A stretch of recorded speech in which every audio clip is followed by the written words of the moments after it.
page 142, The Entertainer. Well, this is in a lot of method books of one arrangement or another, and this is a nice arrangement. They have a paragraph up there about Scott Joplin, very famous, the most famous ragtime composer, is well known. And ragtime is a type of music, and it came before, it led into jazz. You got ragtime, then it went into jazz. Because ragtime was only popular for about 20 years or so. And then jazz came along and they took off. A lot of syncopation going on. Let's take this one hand at a time, make sure we get the notes and the rhythms, because we're moving around and the rhythms are nuts, and let's see what happens. At the beginning in the right hand, you fourth finger, these are the notes. Thumb comes down, but has an 8 VA above it. So at first we're up here. And then during the rest you come down, you do it again here. During the rest you come down here and do some of it. The left hand finishes it off. And then the G7 chord, and then they got here in the second line, 1, 2. Out of habit of playing this, I do a 2, 3. Each time. I don't like to do a 1, 2, 1, 2, 1, 2 too much. You can, there's nothing wrong with it, I just don't like it. So I typically do a 2, 3, and that's what I'll probably do. But you can do a 1, 2 here, it's okay. But I do it here. Now, third line. 1, 2, 3, 4. 1, 2, 3, 4. It's like, what? It's like, wow. Yeah, that's what he wrote, and that's ragtime. That's syncopated. Again, 1, 2, 3, 4. 1, 2, 3, 4. Tie. This tied. And then during the rest, you come up.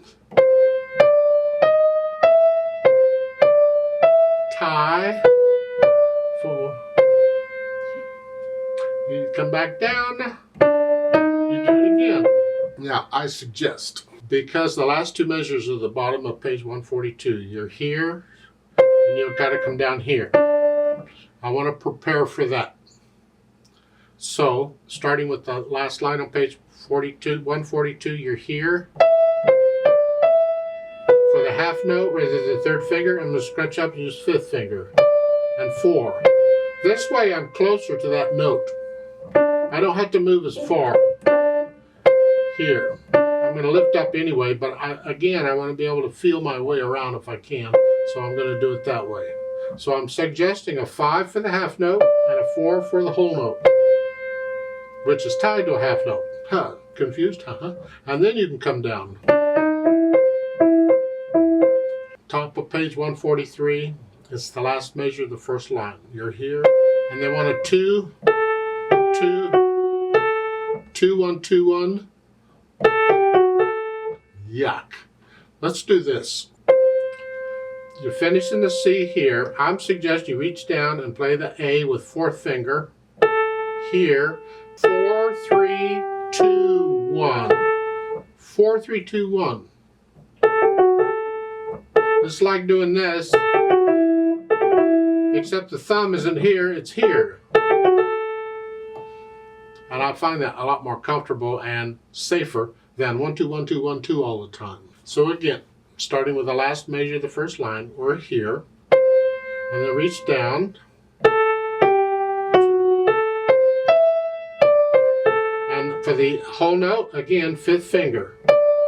Because the next one is down here, and this way with fifth finger, I'm preparing for it. See, we choose a fingering a lot, that helps us prepare for what's coming, and that's what I'm doing here. And then you can do it again. I've had this before. The last line on page 143, you're here.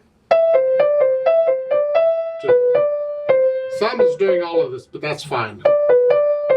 And for the last chord, you can come up and do a 1, 5 if you want, but I'm just going to reach up and do a 2, 5. I don't want to move my hand if I don't have to. And you get this pattern a lot. The whole chord is this. We're not using the G, and it's like a broken chord. So I recommend 2, 5 for the end. Left hand. Well, let's see. It comes in on the second line here. So it's a 4, 1, 2, and the rest come down. Third line, broken chords. 1, 2, 3, 4, 1, 2. You can use thumb okay because you're not playing any other notes. It's up to you. And then the last line on page 142 is the chords again, block chords. Okay. Page 143, second line, that's a D chord.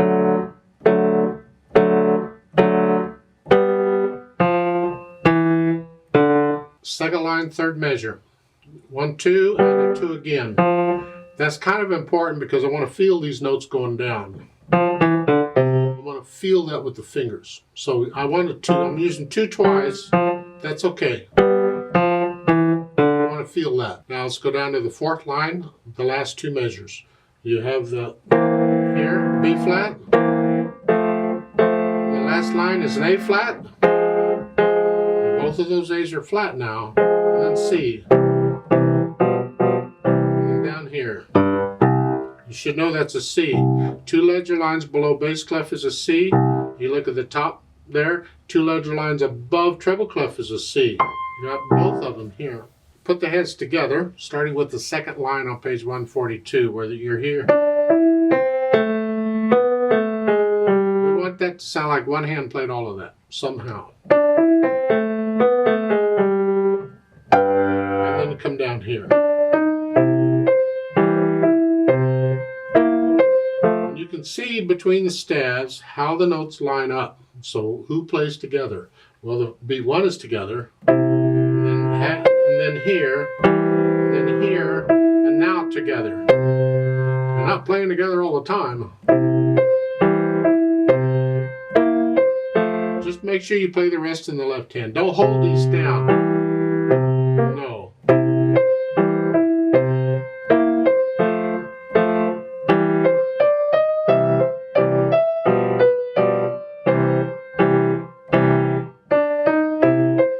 Get the idea.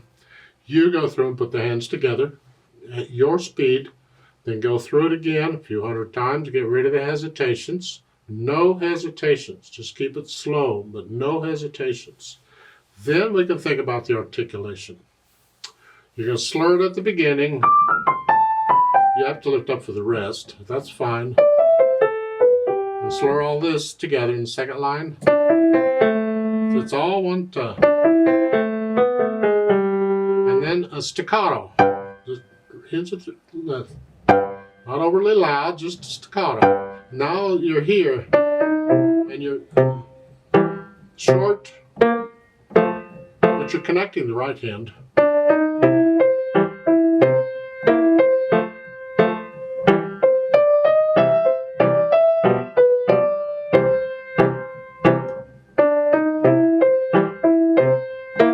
Now, if you would like, once you get comfortable with this articulation, if you want to play a longer staccato here, that's fine. You don't have to play a short one.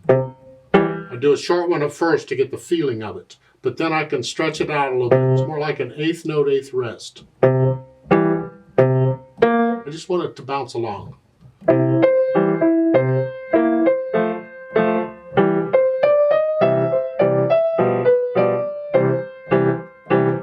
So it's just a long staccato is what it is. Just don't play it as a full quarter note. That's too long. It bogs it down. So you do the articulation. At the end, there's staccatos. Here. Okay, but I'm going to do long staccatos. More like 8th notes and 8th rests in there. Then the dynamics. Well, it's loud at the beginning, as this is all melody. This is an introduction.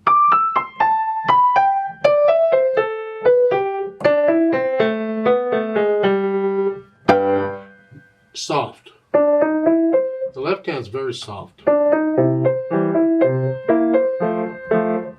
up, ba, ba, ba. We're going to go loud. Left hand's in the background. Soft. Go up the loud.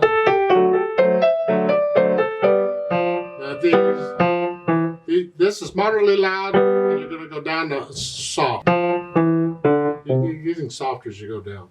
So what we have is a statement reply. The statement is, the reply is, Statement, reply.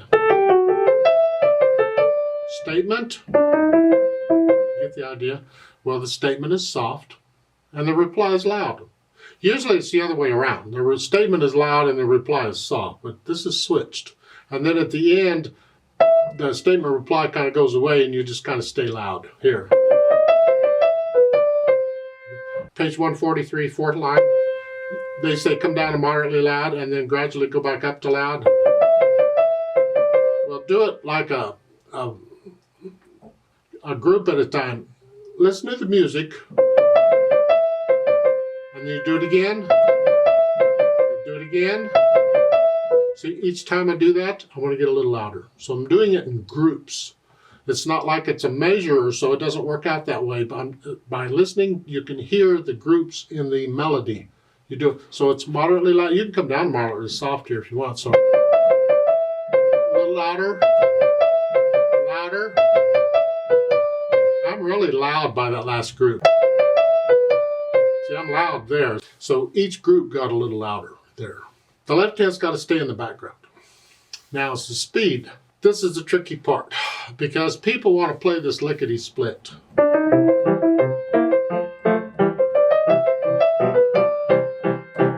And Scott Joplin actually put in not fast in the music. This is not intended to be a fast. A lot of honky-tonk music isn't fast. That's not the idea. It's fun, but it's not fast. So slow this down. It's all about one speed. So don't play this too fast.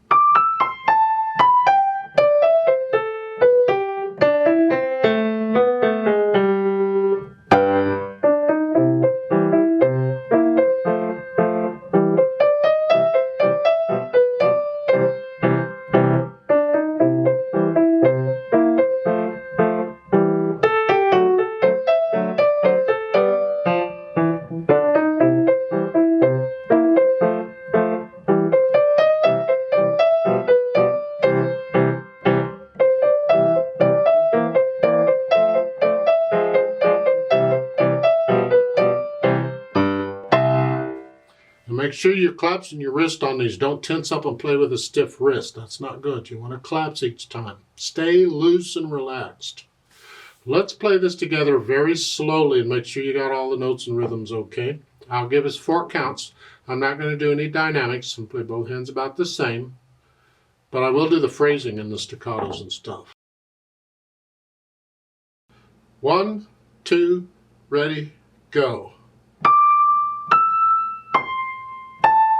Tie, rest, tie, rest, tie, 1, 2, 3, 4, rest.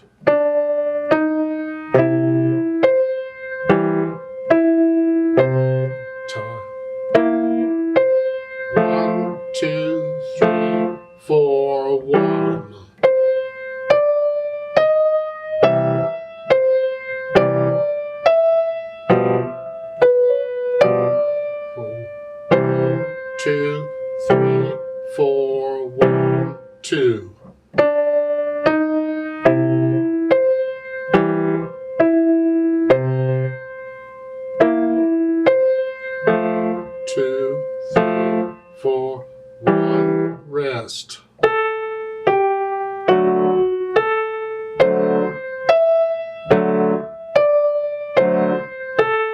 1, 2, 3, 4, 1, rest.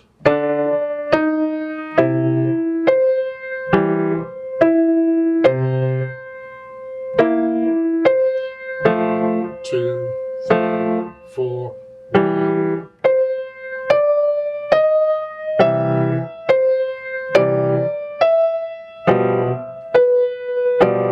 4, 1, 2, 3, 4, 1, rest. 1,